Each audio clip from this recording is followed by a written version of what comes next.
This wonderful story is called Loon Lake by Jonathan London, and it's illustrated by Susan Ford. And there we can see a girl and maybe her dad out in, what is this? A canoe. They're holding their paddles, their oars, and they're watching some birds with the sun and the water. And while there's not too many actions that we can do during this story, it's definitely interactive, and I hope it encourages you and inspires you to get outside and play. Loon Lake. That, my friends, is a loon. It happens to be my favorite bird.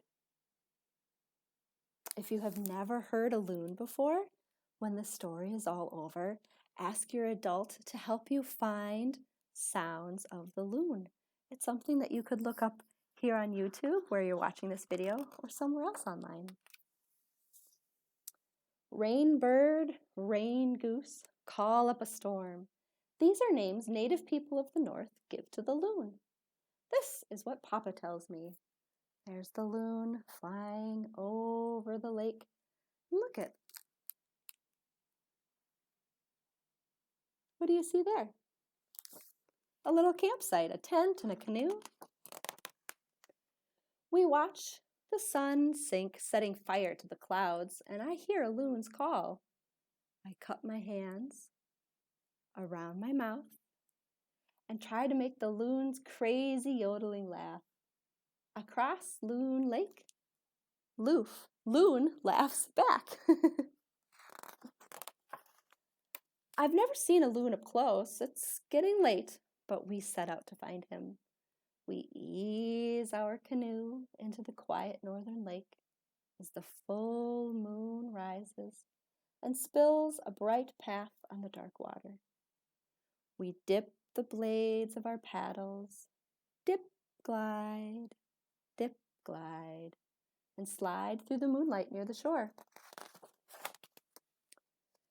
There's an old story, Papa says, about how Loon got his white necklace.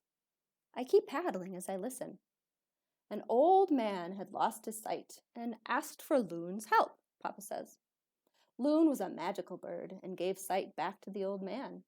And for this, says Papa, the old man gave Loon his precious shell necklace. The white shards of shell adorn his feathers to this day.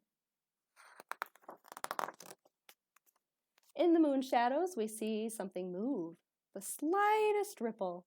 I stop paddling, and so does Papa. Our canoe glides, and the something glides with us, an otter. His shiny nose and whiskers arrow toward shore. I glance back toward Papa. He puts his finger to his lips and grins.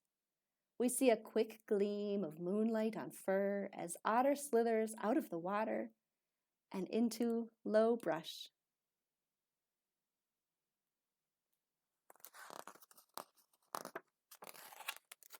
Again, something moves in the shadows.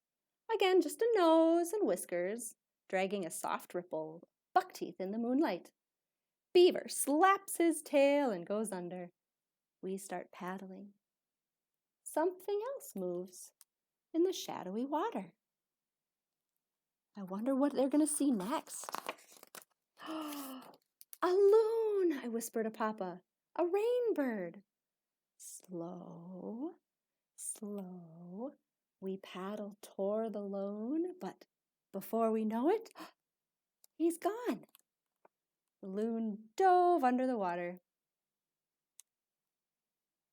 Have you ever been canoeing or on a boat in the water before? Did you see any animals? There! He rests in a nest of stars on the still water. We try to paddle closer. Dip, glide, dip, glide. But whenever we get too close, Loon quick dives quietly and bobs up in another spot. I like this illustration because we can see what's above the water. And Susan Ford, the illustrator, also is showing us a little bit of what's under the water, including Loon diving away.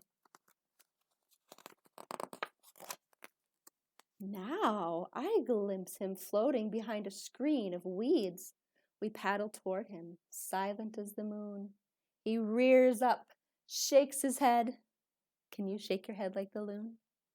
Flaps his wings. Can you flap your wings? Then settles back down. 50 feet, 45, 40. At 30 feet, we stop paddling. Can you see anything in the reeds? What are those? Yes, there's some baby loons, some ducklings, and the other parent. Suddenly, Loon glides out, followed by another, and another, and another. A family, I want to shout, but I don't. Instead, I hold my breath. Why do you think she's holding her breath? Yeah, maybe she doesn't want to startle the loons by making too much noise. Whoosh! The loon family takes off, running on water, their splashes flashing white in the moonlight. I breathe deep, and we turn back toward camp.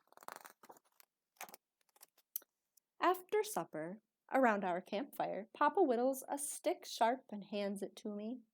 I spear a marshmallow and hold it over the flames. And I imagine Loon and his family. Just then Loon's wild, eerie wail pierces the night. I glance up and see a dark cloud passing across the moon. Rain tonight, says Papa.